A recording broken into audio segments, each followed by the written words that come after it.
आपसे गुजारिश करते हैं कि इस चैनल को आप जरूर सब्सक्राइब करें और अपने फ्रेंड्स के साथ इन वीडियोस को जरूर शेयर करें ताकि अहले बैत का पैगाम ज्यादा से ज्यादा जवानों तक। और मैं भी चाहता हूं कि आप थोड़े डिफरेंट हो जाएं।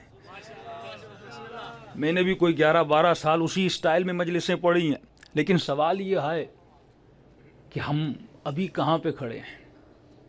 ये यूट्यूब की दुनिया है, ये सोशल मीडिया की दुनिया है। मुझे ताज्जुब होता है कि वो इंडिया जहाँ पे 300 मिलियन या 3 मिलियन खुदाओं को पूजने वाले लोग हैं, इबादत करने वाले लोग हैं, उनके यहाँ से अगर कोई स्पिरिचुअलिटी सिखाता है, रूहानियत सिखाता है, यूट्यूब पर आप उसके सब्सक्राइबर देखेंगे, मोर देन 3 मिलियन सब्सक्राइबर्स हैं उसके। वो अमेरिका भी जाके लेक्चर देते हैं, वो यूरोप में जाके लेक्चर देते हैं, जिनका मकतब हलवाए से लेना देना ही नहीं है।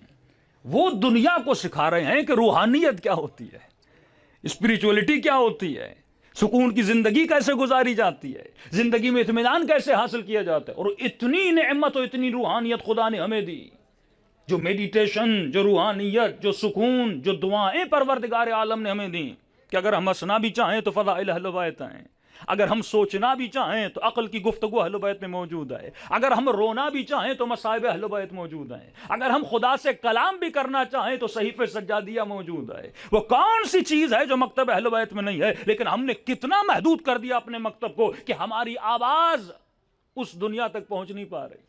यानी हम शिया सिर्फ शिया सर्किल में क्यों हैं, यहां तक एक सुन्नी हमें सुनने नहीं आता। हम क्यों खुद को इतना महदूद कर देते हैं? जब हम महदूद होंगे तो पैगाम अहल बैत महदूद होगा।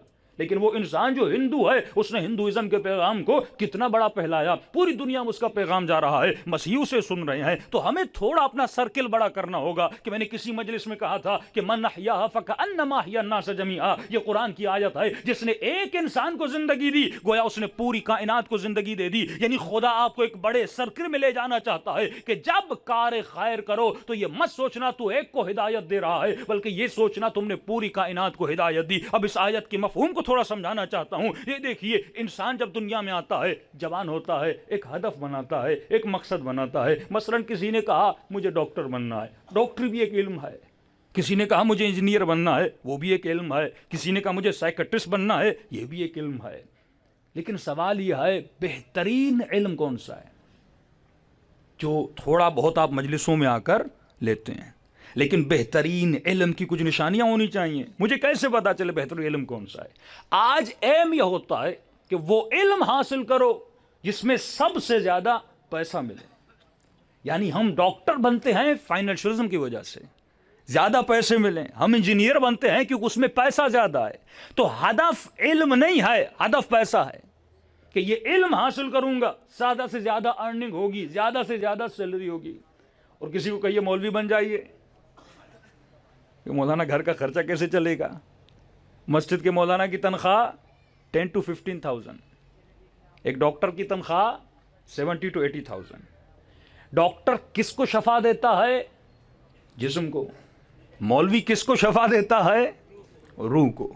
तो हमारा सिस्टम बता रहा है कि हमने रूह को अहमियत नहीं दी, जिस्म को अहमियत दी है। हमारे रूल्स एंड रेगुलेशन बता रहे हैं कि हमारे यहाँ फाइनेंशियलिज्म ज्यादा अहम रखता है, अहमियत रखता है बिनिस्बत जिस्म के। क्योंकि जहां पैसा ज्यादा है हम उस फील्ड में जाते हैं, जहां माल ज्यादा है। अच्छा, हदफ बनाते हैं ना। अहदाफ, फायदा एक होता है लिमिटेड, एक होता है अनलिमिटेड। खुदा जब भी बात करता है अनलिमिटेड की, खालिदीन फिया, जहन्नुम में भी डालूंगा तो अबदी जहन्नुम, जन्नत में डालूंगा अबदी। किसी से पूछा जाए कि जन्नत की जिंदगी कितनी है, ना अहले बैत ने लिमिट बताई है, ना किसी नबी ने लिमिट बताई है। अनलिमिटेड है। दुनिया लिमिटेड, आखिरत अनलिमिटेड है। जब वो अजर देता है तो ये मिसालें बयान करने के लिए हैं कि फरमाया अगर तुम एक सुभान अल्लाह कहोगे तो 100 दरख्त लग जाएंगे, फिर एक सुभान अल्लाह कहोगे 1000 दरख्त लग जाएंगे। यानी खुदा अनलिमिटेड चीजों की तरफ आपको ले जाना चाहता है। अब इंसान को हदफ भी वो बनाना चाहिए जो आपको अनलिमिटेड फायदा दे। एक बिजनेस वो है जो आपको लिमिटेड फायदा देता है। अगर मैंने ये बिजनेस किया मुझे मंथली 1 लाख फायदा होगा। लेकिन एक बिजनेस वो है जिसका नफा क्या है? अनलिमिटेड है। मिसाल के तौर पे आप डॉक्टर बन गए, ये जरूरत का इल्म है, होना चाहिए। आप डॉक्टर बन गए, एक मरीज आया, आपने उसको शफा दी। पहली बात, कितने साल तक ये डॉक्टर रहेगा? कभी तो रिटायरमेंट लेगा। 70 साल। कितने साल आपने पढ़ा? 11-12 سال اسپیشلائزیشن کے شامل کر کے میکسیمم 15 ایئرز لیجیے یا 10 ایئرز لیجیے, 10 سے 15 سال آپ نے علم حاصل کیا, اس کے بعد آپ لوگوں کو ٹھیک کرنے لگے. اچھا, جب انسان کو شفا دیتے ہیں اس کا بھی فائدہ ہے, لیکن سوال یہ ہے کہ اگر آپ نے کوئی ایسا مریض آیا جو صدام حسین جیسا تھا اور آپ نے اس کو انجیکشن لگا کے اس کو کینسر سے نجات دے دی, کتنے سال زندہ رہے گا اگر خطرناک ترین بیماری آپ نے اس کی ختم کی؟ میکسیمم 60 سال. میں ہائی لمٹ لگاتا ہوں 100 ایئرز وہ زندہ رہے گا. اس ڈاکٹر نے اس کو کینسر سے شفا دی, کتنے سال؟ 100 ایئرز. سوال یہ ہے کہ جس کو, جو اگر کوئی ایسا مریض ہے, صدام حسین جیسا مریض ہو, ہٹلر جیسا مریض ہو, آپ نے اس کو شفا تو دے دی, کیا کوئی گارنٹی لے سکتا ہے کہ آپ کے شفا دینے کے بعد وہ کوئی قتل نہیں کرے گا, وہ کسی کو مارے گا نہیں, وہ چوری نہیں کرے گا؟ اس علم میں کوئی گارنٹی نہیں ہے, کیونکہ آپ نے پیسہ لیا, اس کے جسم کو شفا دی اس دن کو دیکھتے ہوئے, لیکن یہ بھی گارنٹی ہم نہیں دے سکتے کہ جس کو میں نے بچایا ہے وہ آگے جا کے بنے گا کیا, وہ آگے جا کے کرے گا کیا.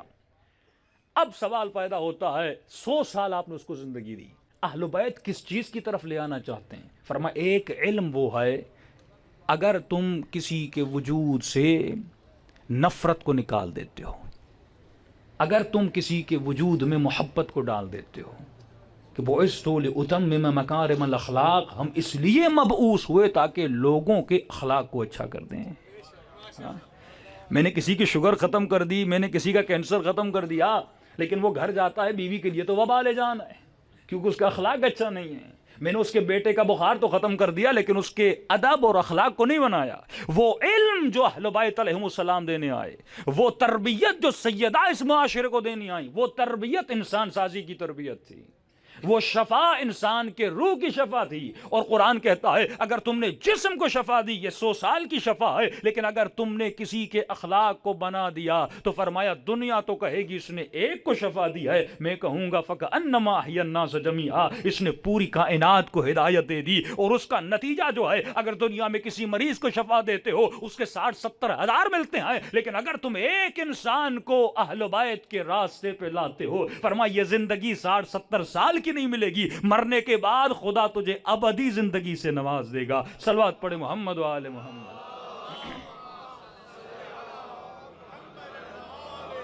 محمد وعجل فرجهم.